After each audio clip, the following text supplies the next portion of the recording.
Você acha que Lula tem conseguido cumprir as promessas de campanha?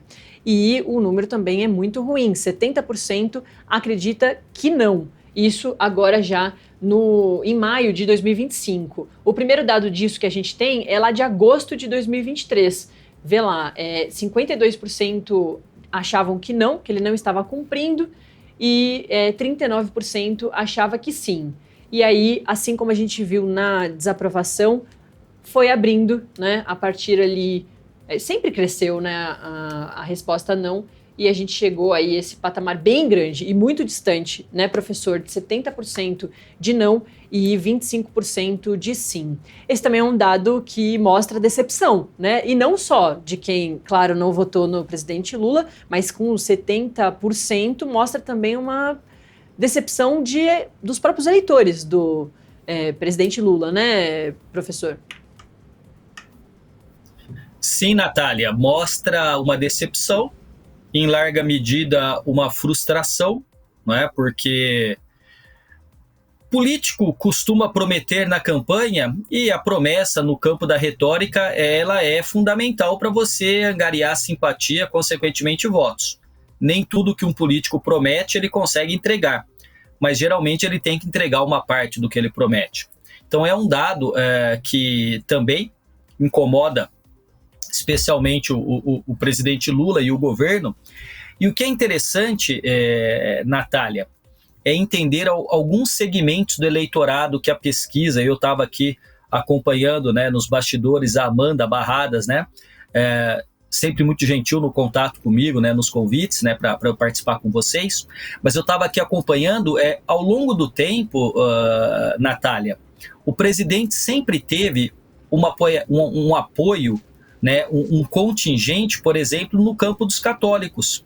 E agora você tem um empate, né, em termos de aprovação e desaprovação. Já se sabia muito que o segmento evangélico rejeitava o presidente Lula e, na grande parte das vezes, desde a eleição passada, esteve alinhado, e eu não estou dizendo todos os evangélicos, né, mas uma parte substancial deles, com o ex-presidente Bolsonaro. Além disso, o presidente Lula sempre teve uma aprovação no segmento do eleitorado que mora nas regiões do Nordeste, o que também tem caído. A gente tem uma queda da aprovação do presidente entre as mulheres, se a gente for olhar depois. A gente tem uma dificuldade do presidente de dialogar com a sociedade brasileira. E a gente vai lembrar aqui, eu, você e quem nos acompanha, que houve uma troca da comunicação do governo, né? Foi trazido para o governo o ministro Sidônio, cuja intenção, Natália, seria reformular a comunicação do governo. Mas a grande pergunta, Natália, para a gente aqui, né? Eu sou um comunicador em sala de aula porque sou um professor. Você é uma comunicadora aqui no programa porque apresenta, está aqui ancorando um programa de TV, na verdade um programa jornalístico de informação. Agora, você e eu, para nos comunicarmos, temos que ter o que comunicar. E para mim, o grande problema do governo não é só a comunicação. Porque você aprendeu na faculdade de jornalismo, e eu sempre gostei muito de dar aulas de sociologia e de política para os jornalistas, porque eu sempre colocava na lousa uma coisa muito simples. Você tem o emissor, que emite uma mensagem, você tem o receptor, que a recebe, e você tem o meio na qual ela é transmitida. A pergunta é, qual o conteúdo da mensagem? Aquilo que nós falamos ao vivo em sala de aula, que é uma mensagem, ela tem uma forma. Pode ser uma exposição oral do professor, pode ser uma música, pode ser um vídeo, só que tudo isso tem que ter um conteúdo. E aí, esses 70% que acreditam que o governo não cumpriu suas promessas, estão dizendo o quê? Governo, presidente Lula, qual o conteúdo daquilo que está sendo entregue ou que foi prometido? E vou, para finalizar e te passar a bola, porque a gente tem outras coisas para conversar, vou dizer o seguinte: todo governo tem uma marca, costuma ter uma marca, positiva ou negativa, não é?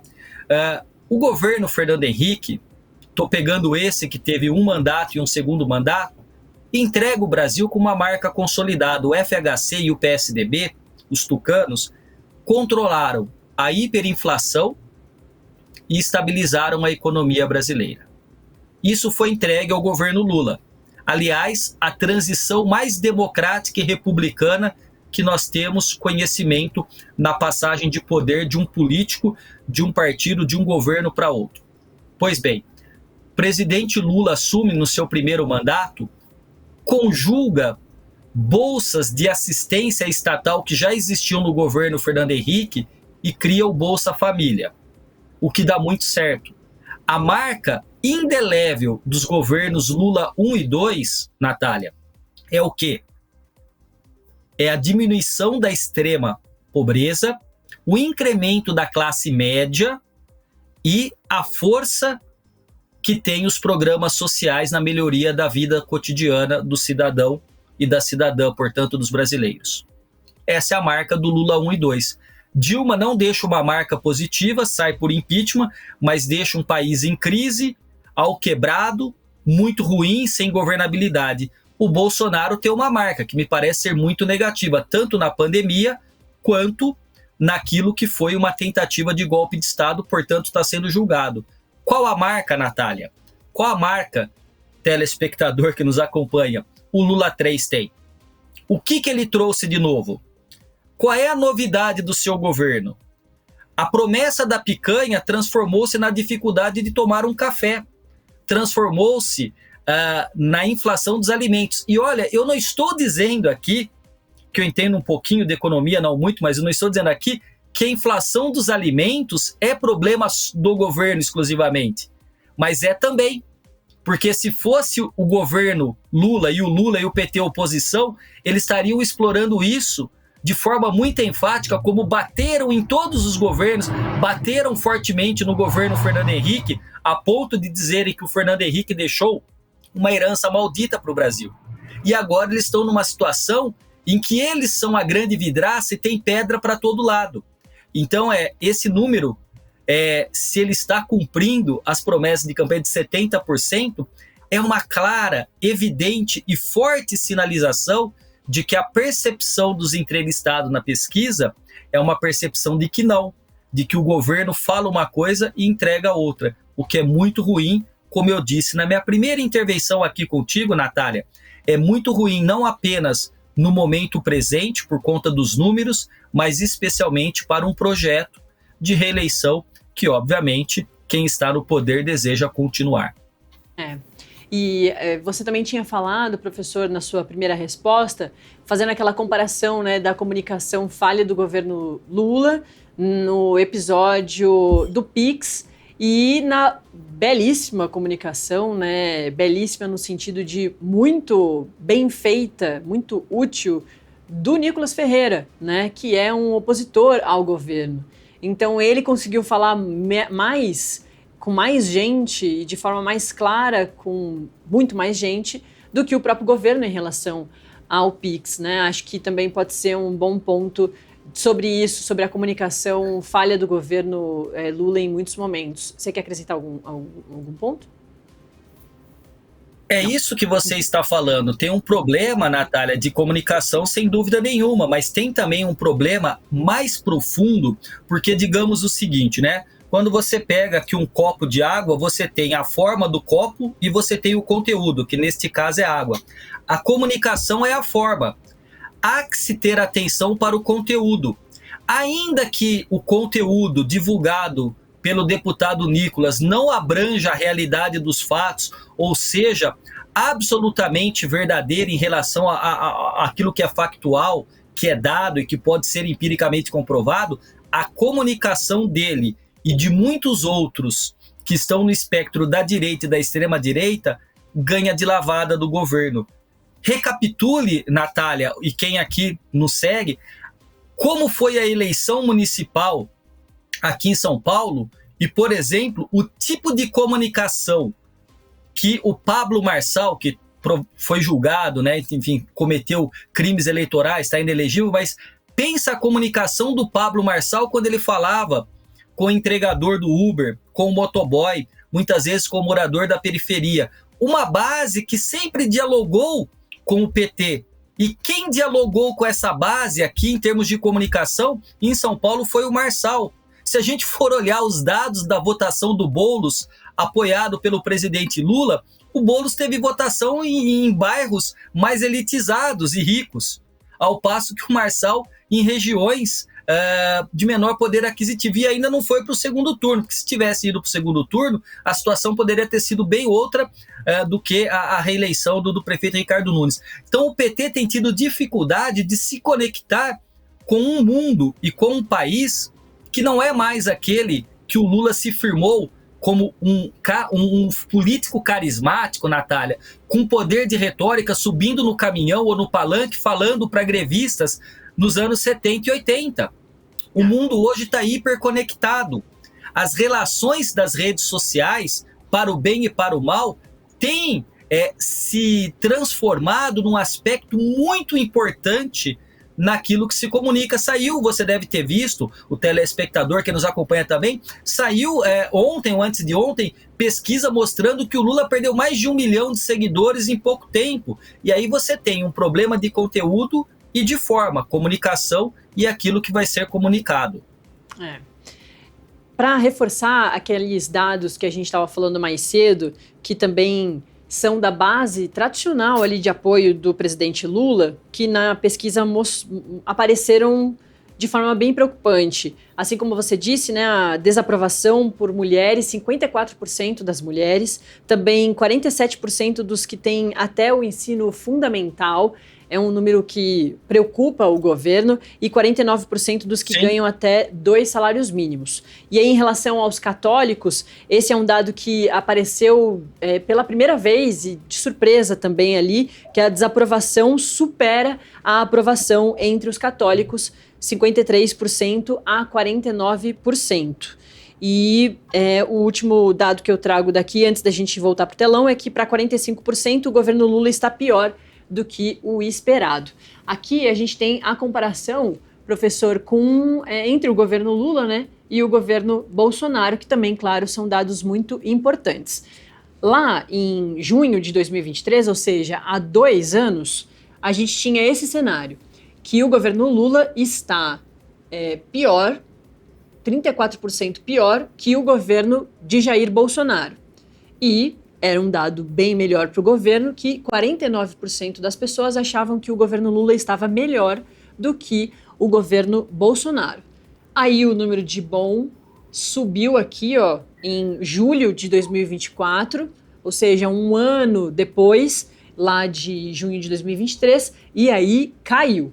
Começou a cair, aqui deu uma melhorada em dezembro de 2024, e aí seguiu nessa média, né, dentro da margem de erro, chegando a 40% melhor que os que acham que é pior, né? O governo, 44% das pessoas acham que o governo do presidente Lula é pior que o governo do presidente Jair Bolsonaro. Também são dados bem importantes, né, professor? O quanto a gente viu que não fez uma mudança tão grande quanto a de desaprovação, mas sim chega a junho de 2025 também de forma muito preocupante. Natália, este gráfico especialmente me traz à memória recente aqui um livro publicado chamado Biografia do Abismo, em que os autores trabalham com os dados indicando que o Brasil há muito já não vivencia uma polarização. Porque a polarização é o quê? É um embate político entre 2 grandes vertentes que aqui podem ser sintetizadas no lulopetismo à esquerda e no bolsonarismo à direita. A grande questão é que a polarização ela tornou-se uma calcificação, a ponto de muito tempo depois da eleição, os indivíduos, os brasileiros, levam para a sua vida cotidiana na família, no trabalho, nas redes sociais, um apreço enorme por aqueles que se entendem portadores de valores e ideologias dos quais ele concorda. Portanto, quem apoia Bolsonaro continuará apoiando Bolsonaro firmemente e quem apoia o Lula continuará apoiando firmemente. quando você faz esta pergunta. Então, assim, muito pouco provável que algum movimento, a não ser que seja algo extraordinariamente positivo para o governo Lula, o segmento que o desaprova na comparação com o Bolsonaro, que é o eleitor do Bolsonaro, e esse eleitor do Bolsonaro, ele não é um eleitor monolítico, tem desde um eleitor extremista até o evangélico, o conservador, o liberal, enfim, que estariam no campo da direita e não da extrema-direita, mas esse vai desaprovar o Lula de qualquer jeito. O grande problema para mim, e eu acho que para muitos outros cientistas políticos, tem sido a dificuldade do PT, e aí eu vou usar uma palavrinha em italiano, o aggiornamento, né, a renovação, Natália, do PT. Né? Me parece que, em larga medida, a conduta do presidente ou do governo tem sido bastante analógica num mundo que é preponderantemente digital. E eu dizia, no começo do governo Lula, desse terceiro mandato, que a gente teria um Lula, em termos de idade, envelhecido. Basta você trazer à tona aqui a lembrança de que quando o presidente Lula escorregou no banheiro do Palácio do Planalto e bateu a cabeça e foi internado, a bolsa subiu. Então há uma especulação, sem dúvida nenhuma, e um desejo, de certa forma, de alguns operadores do mercado da superação do governo Lula, inclusive a cada ida ao hospital, a cada questão de saúde, perguntando se ele terá fôlego e força para concorrer no ano que vem. O segundo aspecto, a sociedade brasileira é distinta. O presidente Lula hoje não tem o mesmo padrão daquilo que se convencionou chamar na ciência política brasileira, e os jornalistas acompanharam a discussão dos politicólogos, que é o chamado presidencialismo de coalizão. Hoje, o legislativo tem muito mais força e autonomia, dependendo bem menos do poder executivo. O que significa, Natália, que quando você tinha, no segundo mandato do Lula, ou mesmo com Fernando Henrique Cardoso, um ministro de um partido, geralmente esse partido que tinha um ou dois ministérios, fechava as questões com o governo e votava com o governo.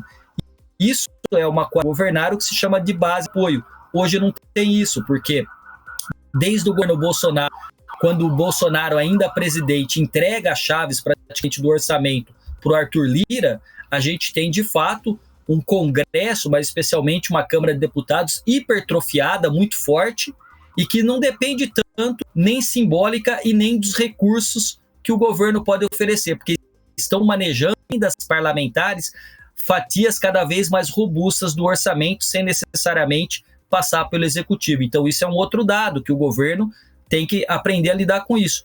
E, por fim, uma oposição que é uma oposição muito mais ferrenha, muito mais profunda do que aquela oposição, por exemplo, que transformou a polarização entre tucanos e petistas. A gente pode dizer o seguinte, muitas vezes, se fosse uma luta de boxe entre PT e PSDB, os golpes estavam todos dentro da legalidade e acima da margem da cintura daqui para cima.